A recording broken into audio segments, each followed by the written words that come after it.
உள்ளதை உள்ளபடி சொல்லும் என்னுடைய கருத்துக்களை ஆளும் தரப்பில் உள்ளவர்கள் சிலரது மனம் ஏற்றுக்கொள்ளாமல் இருக்கலாம்.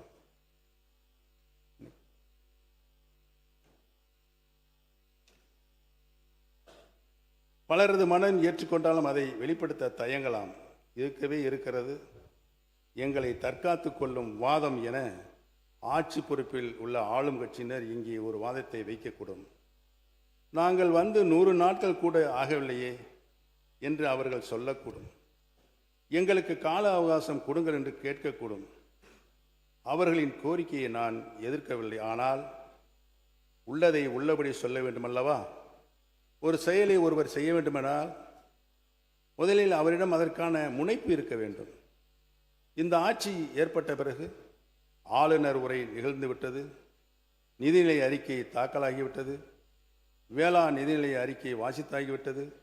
ஆனால் இவற்றில் எங்காவது ஆளும் அரசின் தேர்தல் அறிக்கைகளை நிறைவேற்றுவதற்கான அறிகுறிகள் தென்படுகிறதா?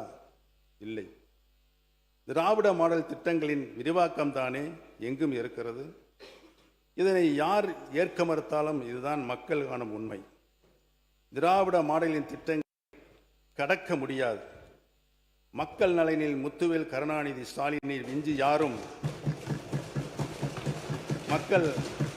மக்கள் நலனில் முத்துவேல் கருணாநிதி ஸ்டாலினை விஞ்சி யாரும் சிந்திக்க முடியாது என்பதுதான் இந்த நிதிநிலை அறிக்கையின் புலப்படுத்தும் உண்மைத்தன்மை.